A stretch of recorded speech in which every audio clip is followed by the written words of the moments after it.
Hey guys, it's Zaman and Christina from Our Rich Journey. If you guys have been following our journey, you know that Christina and I started an Airbnb here in Portugal. Well, this week we have been told by Airbnb that we are superhosts. And so we thought this is the perfect time to come back to you guys and give you an update on what it's like to run an Airbnb here in Portugal. We want to talk to you guys about some of the things that we've learned thus far. Because if this is something you're interested in, if you are interested in running an Airbnb in Portugal or anywhere around the world, I think this video will be really beneficial to you. It will also be beneficial to the people that want to be early retirees like us.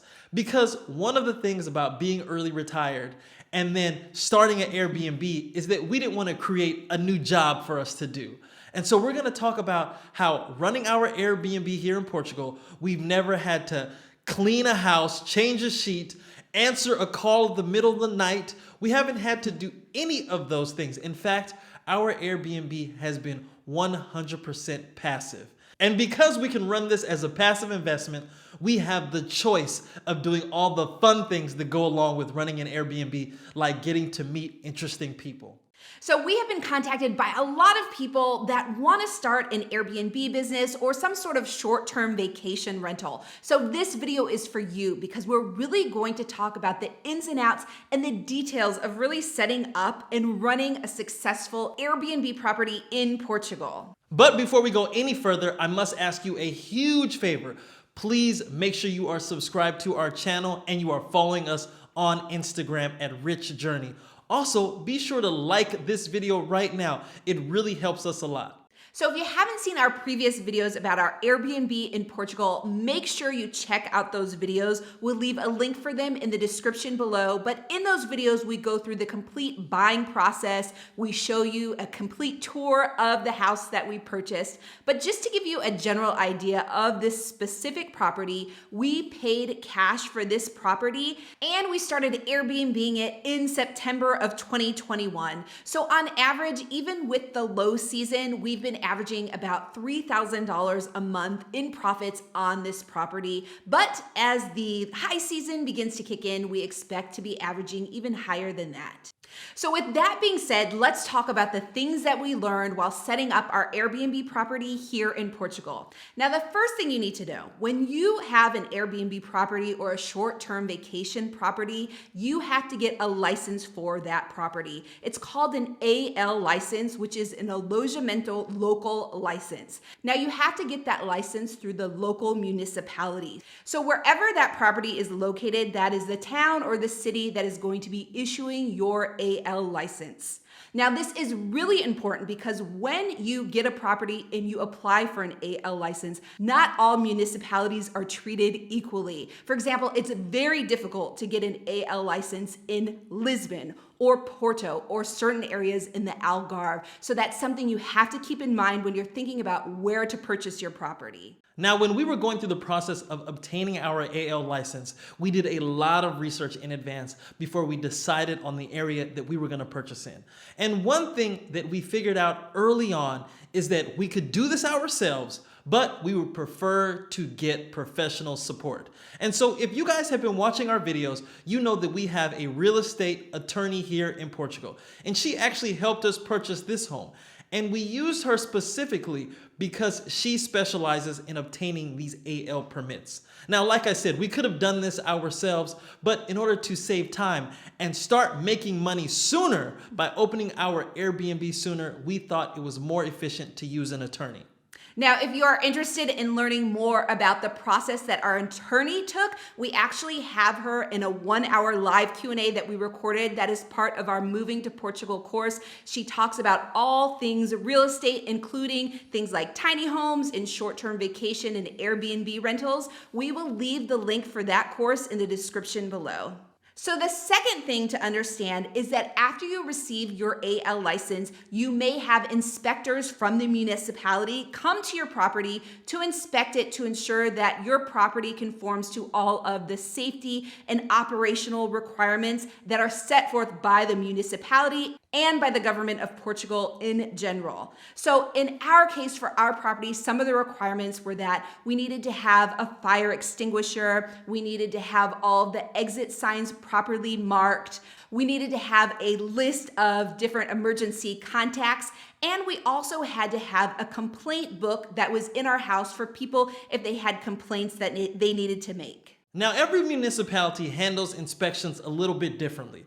Our inspectors came out, but we've heard that not all ALs are actually inspected. But in our case, they were. And so 2 inspectors came out. They did a run through of the entire house. They had a checklist, and we also had a checklist that we used to prepare the AL. But as they went through the checklist, at the end of the whole thing, they don't say anything to you, but they send you an email a couple weeks later noting that you need to repair certain things. And in our case, we needed to add more emergency exit signage. So after we added the signage, we took pictures of those signs and then emailed those pictures back to the inspectors. And we were virtually done. At that point, our AL permit was solidified. The next thing to know is that you must be very diligent in your accounting of your Airbnb. And so the income that's coming in and the expenses that are going out to run your Airbnb, it's important that you document all of that. In our case, we actually have an accountant that does everything for us. At the end of the month, we collect all of our receipts, all of our invoices, and we send them to the accountant, and she takes care of everything. So the reason why this is so important is because with your AL license, you are required to report the income every single year that you generate from your property. So let's move on to the 4th thing that you should know with Airbnbs here in Portugal. And this one actually applies to Airbnbs anywhere, is that we have realized that self-check-in is the best when you are operating in Airbnb. Oh my goodness, I love the self-check-in system. So one of the things that we had to do when we started Airbnb was make sure that we automated everything. And having a self-check-in system for our Airbnb has just been amazing. It has been completely hands-off in that regard. And I can tell you from experience, as someone that has used vacation rentals and Airbnbs, I'd much rather check in myself than have to coordinate with the host on when to let me in or hand off the keys. So in our case, our guests can show up anytime after check-in and be able to let themselves in. Now, the last thing we want to note is about cleaning your property, and really this comes down to managing the property, because what we have done is we've set up systems in place where we have a team of people that we can call at any time to handle any particular issues. So if we have a plumbing issue, we have a plumber, an electrician, and so on and so on. But the big piece with any Airbnb is finding good cleaners. And so if you are thinking about starting an Airbnb here in Portugal, you really want to make sure that the area that you're starting it in has a number of businesses that can support you in that sense. And in our case, we have a cleaning team that takes care of everything after a guest leaves. They turn the house, they clean everything very diligently, and they prepare the house for the next guest. So Christina and I virtually have to do nothing. This is why we love the way we've set up our Airbnb here in Portugal. It has become completely passive and has allowed us to focus on the fun part, which is getting to know very interesting guests. So one thing I want to note about our Airbnb hosting experience here in Portugal versus when we were doing it in the Bay Area is that a lot of people have identified our property through our channel. And so we've had a lot of people stay at our house that already know us. So they actually want to meet us, and we have a great opportunity to meet some of our followers. But if you are an Airbnb host and your guests are not asking to meet you, I would not recommend that you sort of hang around the house or you just show up and try and speak to your guests, because your guests really want privacy. But I just wanted to note that because our situation is really unique here.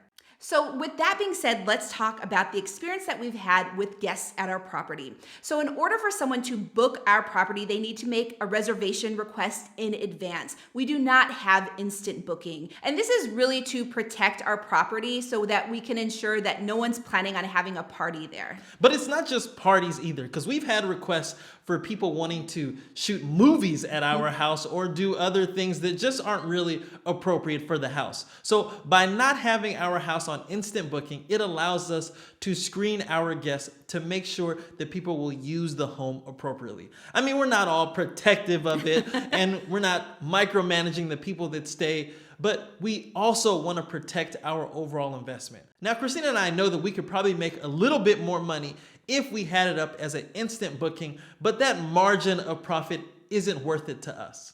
Now, because we're able to screen our guests, we've had a really great experience with all of them. And in fact, we've actually had one family that has stayed at our house on 3 separate occasions because they are looking for a property in the area. Oh, actually, they actually found a property. In fact, they're using our attorney to close on the house. But that has been one of the really cool things about having this Airbnb is when people are thinking about relocating to Portugal and they stay at our home as like a home base. So they've been to our house, like Christina said, 3 times, and they've gone house hunting. They've come back again to do the inspection on the home that they're buying. And now I think they're in the final phase where they're signing the contracts. So this has been really cool because we've gotten a chance to talk to them about their experience and share some of our thoughts on moving to the Silver Coast of Portugal. So I would have to say that being able to interact and meet with guests at our home is probably our favorite part of having this Airbnb. Now, we mentioned at the very beginning that we run this Airbnb very passively. We are very hands-off in terms of operating this form of investment. But not everyone chooses to do this. The reason why we are operating it passively is because we are in the retirement stage right now and we don't want to have to do that work. Our goal is really focused on, with this property, generating enough income to pay for our expenses here in Portugal. And that's what this property is doing right now. When we lived in the Bay Area and we were operating Airbnbs there, we had a much more hands-on approach because our goal was really to grow our wealth as much as possible. So when we could save the money of doing things ourselves in the Bay Area, that's what we focused on. But here we have a much different goal.